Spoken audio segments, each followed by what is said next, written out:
ದಾಳಿ ಮಾಡ್ತಾರೆ.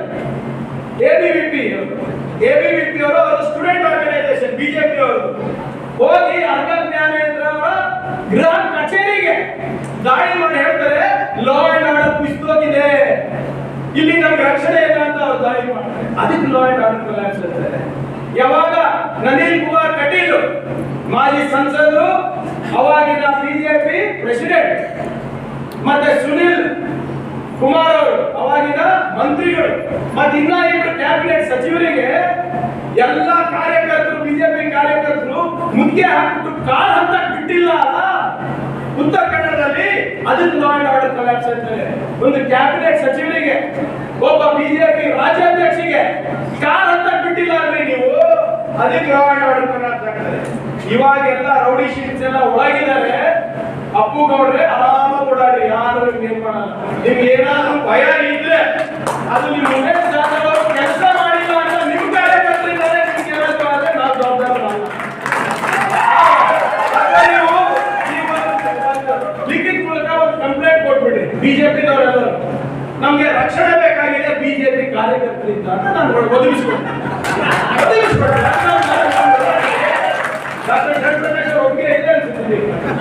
ಯಾಕಂದ್ರೆ ಕೊಡ್ಲಿ, ನಾವು ಏನೂ ಕೆಲಸ ಮಾಡಿಲ್ಲ 5 ವರ್ಷದಲ್ಲಿ, ಅದಕ್ಕೆ ನನ್ನ ಮನೆಗೆ ಕಳಿಸ್ಬಿಟ್ಟಿದ್ದಾರೆ. ಈಗ ನಮ್ಮ ಸಂಸದರು ಏನು ಮಾಡಿಲ್ಲ, ನಮ್ಮ ಬಿಜೆಪಿ ಕಾರ್ಯಕರ್ತರು ರೊಚ್ಚಿಗೆ ಬಿಟ್ಟಿದ್ದಾರೆ. ನಮ್ಗೆ ಬಿಜೆಪಿ ಕಾರ್ಯಕರ್ತರಿಂದ ರಕ್ಷಣೆ ಕೊಡಿ ಅಂದ್ಬಿಟ್ಟು ಅಧಿಕೃತವಾಗಿ ಲೆಟರ್ ನನಗೆ ಕೊಡಕ್ ಮುಖ್ಯ ಆಯ್ತು ಕಮಿಷನರಿಗೆ ಕೊಡಿ, ಅಥವಾ ಕಮಿಷನರಿಗೂ ಕೊಡಬೇಡಿ, ಸಿಟಿನಲ್ಲಿ ಗೊತ್ತಾಗುತ್ತೆ ಎಸ್ ಪಿ ಕೊಡಿ, ತೊಂದರೆ ಕೊಡಿಸ್ತೀವಿ. ಅದ್ರ ಬಗ್ಗೆ ಯಾವ್ದು ಏನು ಮಾತಿಲ್ಲ. ಇನ್ನೊಬ್ರು ನಮ್ಮ ದುರೇಂದ್ರ ಹೇಳ್ತಾರೆ, ಮಾಜಿ ಅಫಜಲ್ಪುರ್ ಶಾಸಕ, ಹುಲಿನೇ ಹೊಡೆದ್ಬಿಟ್ಟಿದೀವಿ ಇಲಿಗೇನಂತೆ. ಎಂತ ಇದು ಬಂದ್ಬಿಟ್ಟಿದೆ ನೋಡಿ. ಹುಲಿ ಅಂದ್ರೆ ಖರ್ಗೆ ಸಾಹೇಬ್ರಂತೆ, ಖರ್ಗೆ ಸಾಹೇಬ್ರಿಗೆ ಹೊಡೆದ್ಬಿಟ್ಟಿದ್ವಿ. ಈ ಲೋಕಸಭೆಯಲ್ಲಿ ಏನಾಗುತ್ತೆ, ಇಲಿನೇ ಹೊಡಿತೀವಿ. ಈ ಹೇಳ್ತಾ ಇರೋ ವ್ಯಕ್ತಿ ಯಾರು? 2 ಸರಿ ಕಂಟಿನ್ಯೂಸ್ ಸೋತರು, 2 ಸರಿ ಬ್ಯಾಕ್ ಟು ಬ್ಯಾಕ್ ಸೋತರು. ಮತ್ತು ವಿಶೇಷತೆ ಏನಂದ್ರೆ, ಮೋದಿ ಅವರ ಪಾರ್ಟಿಯಿಂದ, ಒಂದು ರಾಷ್ಟ್ರೀಯ ಪಾರ್ಟಿಯಿಂದ ಟಿಕೆಟ್ ತಗೊಂಡು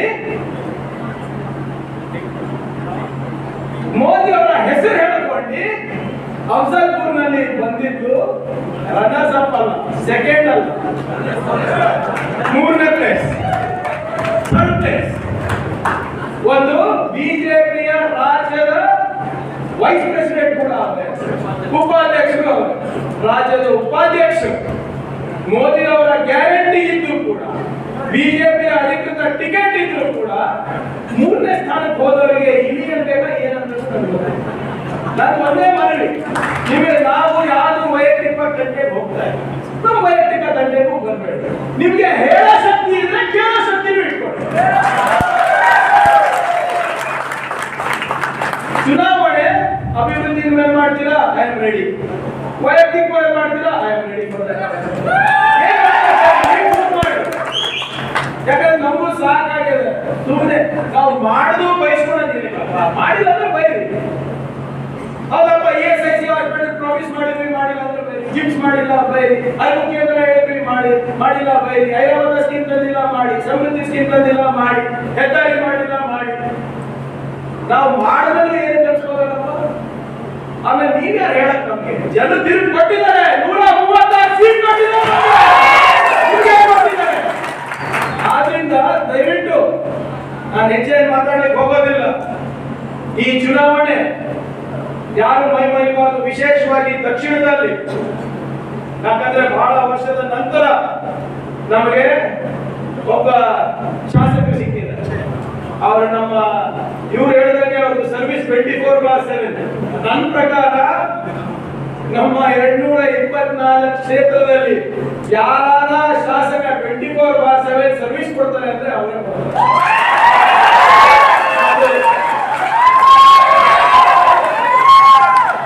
ಏನ್ ಮಾಡಿದ್ರು, ಮದಿ ಇರ್ಲಿ, ಸರ್ಕಾರ ಇರ್ಲಿ, ಆಂಬ್ಯುಲೆನ್ಸ್ ಇರ್ಲಿ, ಹಾಸ್ಪಿಟಲ್ ಇರ್ಲಿ, ಏನಿದ್ರು ಕುಂಸಾ ಕಾರ್ಯಕ್ರಮ ಒಳ್ಳೆಯದು. ಹಾಗೆ ನಾನು ಅವರಿಗೆ ಇದು ಟೀಕೆ ಮಾಡ್ತಾ ಇಲ್ಲ.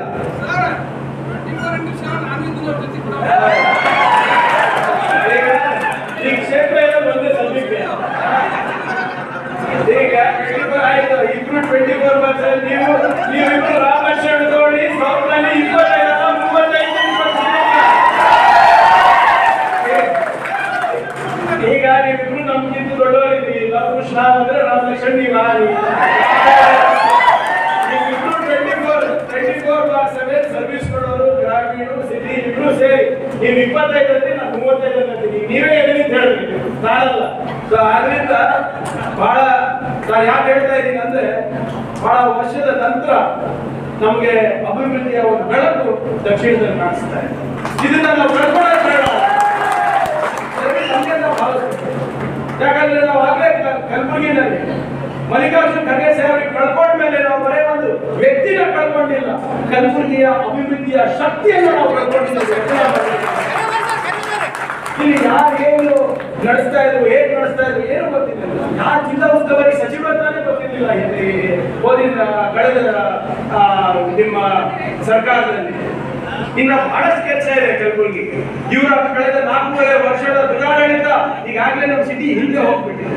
ಇನ್ನು ನಮ್ಮ ಸಿಟಿ ಜನರಿಗೆ ಇರ್ಬೋದು, ಗ್ರಾಮೀಣ ಪ್ರದೇಶ ಜನರಿಗೆ ಇರ್ಬೋದು, ಬಹಳ ನಿರೀಕ್ಷೆ ಇದೆ ನಮ್ಮ ಸರ್ಕಾರದಿಂದ.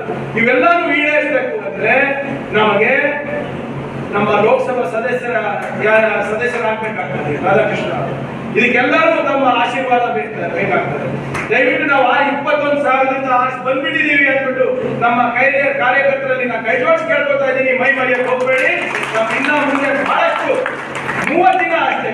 ನಾನು ಕೇಳ್ತಾ ಇರೋದು ನಿಮ್ಮ 30 ದಿನ ಅಷ್ಟೇ. ನೀವು 30 ದಿನ ನೀವು ಕಷ್ಟಪಡಿ, ಶ್ರಮ ಪಡಿ, ಮುಂದಿನ 5 ವರ್ಷ ನೆಮ್ಮದಿಯ ಬದುಕು ನಾವು ಇಟ್ಕೊಡ್ತೀವಿ.